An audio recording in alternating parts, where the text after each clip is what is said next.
All right, welcome to another deep dive with us. Today, we're going deep into a real-life medical mystery. Ooh, I love good mystery. Yeah, so this one it's about Kristen Gilbert, Sure. a nurse who was convicted of actually murdering her patients. Wow, that's It intense. is, it is. And we've got a lot of sources to try to put this whole story together, right? We've got her Wikipedia entry, Okay. we've got court documents, Uh-huh. even some personal accounts from people who knew her. Oh, wow. So we're really going to try to get inside her head a little bit, huh? Yeah, that's the goal here, right? To figure out like how does a seemingly ordinary person become capable of something so horrifying? It's a good question. Hmm. I mean, when you think about serial killers, you often think about, troubled childhoods, maybe, signs of, darkness from a young age. Right, right.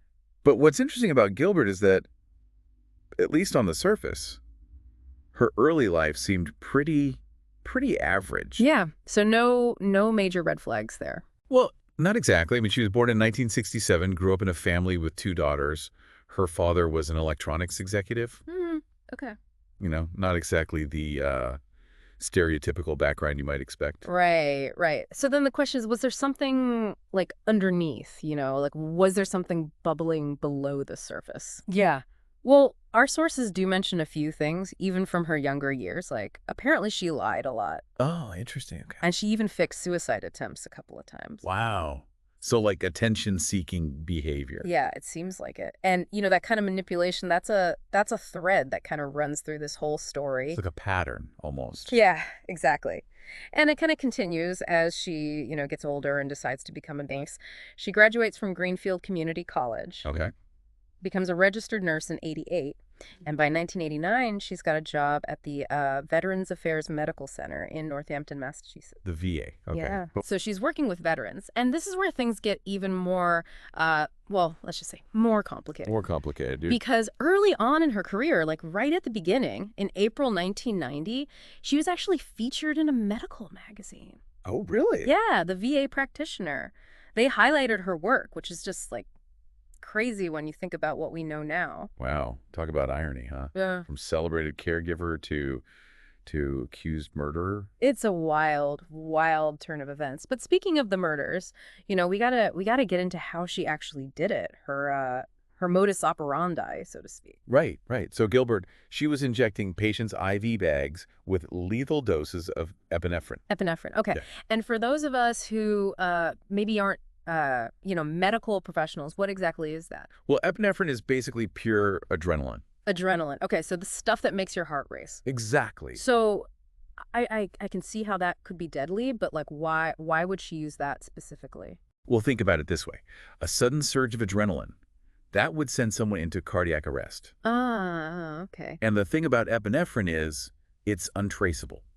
So on the surface, it would look like a natural, tragic medical event, not murder. Oh, wow. So she was being really, really clever. Chillingly clever, yeah. And, it gets even creepier. She didn't just, inject the epinephrine and disappear. Uh-huh. Often, she would actually be the one responding to these emergencies. No way. Yeah, she would even participate in the resuscitation efforts. It's like she was playing some kind of twisted You game. wanted to be the hero. Right. Or maybe, there was some deeper need to control these life or death situations. The sources kind of point to both possibilities. It's hard to even imagine what would drive someone to do that, but clearly something was very wrong, right? Because over time, this disturbing pattern starts to emerge. Yeah, definitely a pattern. Gilbert was actually on duty for almost half of the 350 deaths that happened at the hospital during her time there. Just let that sink in for a minute. Almost half. That's insane. And statistically speaking, Yeah. the chances of that being a coincidence are practically non-existent. Like our sources say, the probability is 1 in 100 million. 1 in 100 million. Yeah. So, I mean, at that point, how could people not be suspicious? Right, exactly. So did her colleagues, did they have any idea what was going on? Like, did they suspect anything? Well, fellow nurses, they started noticing that the death rate was unusually high, especially on Gilbert's shifts. And that's actually how she got the nickname, the Angel of Death. The Angel of Death. Wow. Yeah, it's kind of chilling, right? Like they sensed something was really wrong, but they couldn't quite figure out what it was. So this is where it becomes like a real life detective story, right? How did the investigation even begin? Did someone finally put all the pieces together? Well, it was a few things. In 1996, three nurses, they finally decided to report their concerns, like formally report them. Oh, wow. So they were brave enough to come forward. Yeah, they were. They pointed out the increased cardiac arrests on Gilbert's watch, Mm-hmm. but they also noticed something else, a suspicious decrease in epinephrine supplies from the hospital pharmacy. Oh, wow. So the epinephrine was going missing and patients were dying on her shift. Right, and it all starts to point in a very, very bad direction. Yeah, that's when things really take a turn. The investigation really starts to heat up and we start to see the truth behind Kristen Gilbert's actions. But I think to really understand this case, we need to go beyond the what, right? We need to dig into the why. Yeah, the why is the big question here. Why would a nurse, someone who's supposed to be caring for people, do something so horrific? That's what we're going to try to figure out. Okay, So we've seen how Gilbert was manipulating people, even back in her school days. And we've talked about how she used her nursing skills, her knowledge to commit these awful murders. But I think the question we're all wondering is, why? What would make someone do something like that? right, the motive, that's the big mystery here. And, the prosecution in Gilbert's case, they had a pretty strong theory. They said Kristen Gilbert, she craved attention, like really craved it. So they're saying she wanted to be the center of attention, even if it meant like putting people's lives at risk. I mean, it's almost hard to believe. Yeah, it does sound a little dramatic, I guess, but there's a key piece of the puzzle here that supports that theory. And that's Gilbert's relationship with a guy named James Perot. He was a VA police officer. And he was also her boyfriend. Oh, okay. So there's a romantic angle here. So was she trying to like impress him with her medical skills, like being the hero in these emergency situations? That's exactly what the prosecution argued. See, back then, hospital rules said that a police officer had to be present during any kind of medical emergency. Yeah. So basically, by causing these cardiac events, Gilbert was guaranteeing that Perot would be there with her. Wow, that's pretty messed up. But wouldn't that also be incredibly risky? I mean, a lot could go wrong with a plan like that. You're right, it was a huge gamble. But remember how she used to fake those suicide attempts? She was reckless. She needed to control everything and get a reaction from people. So it sounds like what the prosecution was saying is that it wasn't really like a carefully planned murder spree. It was more like she was compelled to do it because of her personality, like some kind of disorder. Yeah, and that idea is backed up by something Perot said, actually. He testified that Gilbert confessed to him.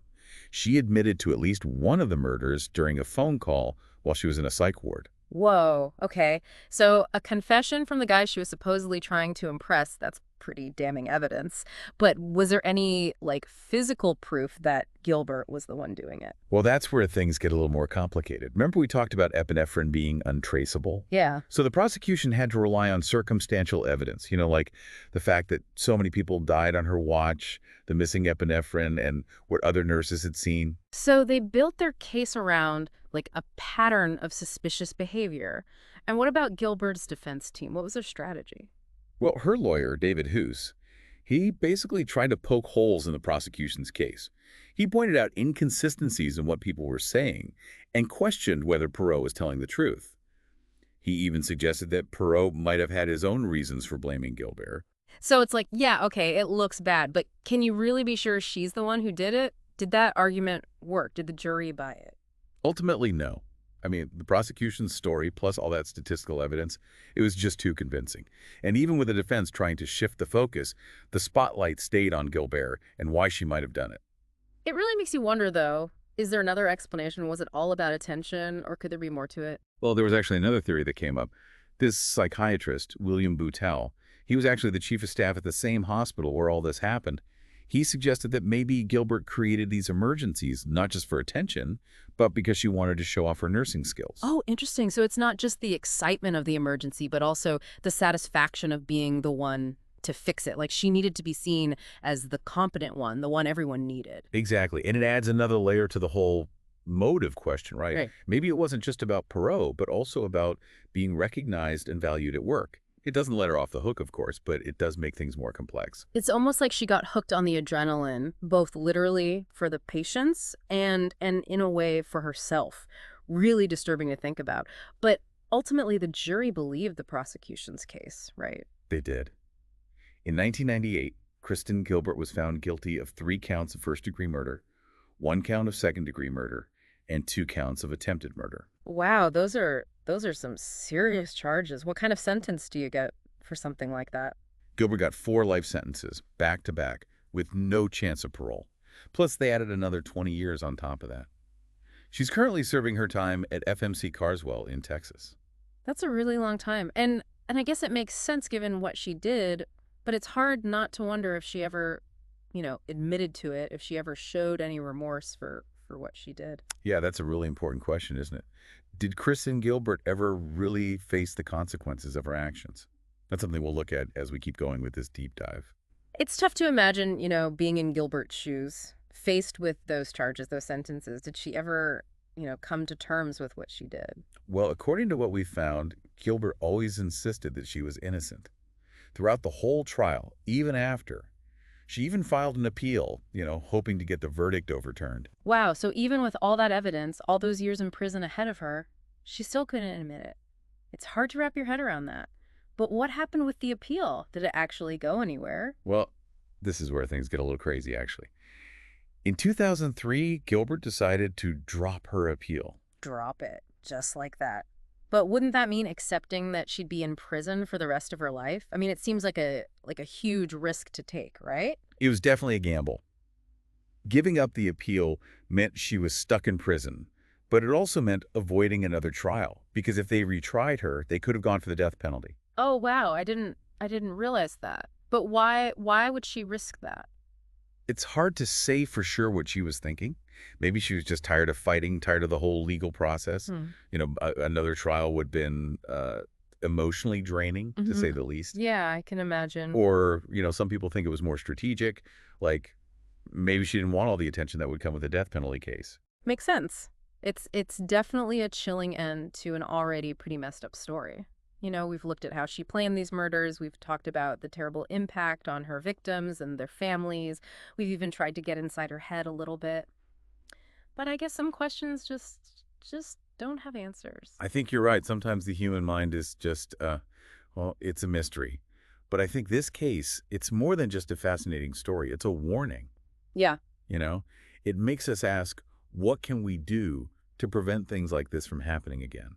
Yeah, we can't just look at this case in isolation, right? We have to learn from it, talk about it, think about how we can make healthcare safer, how we can be more aware. Exactly.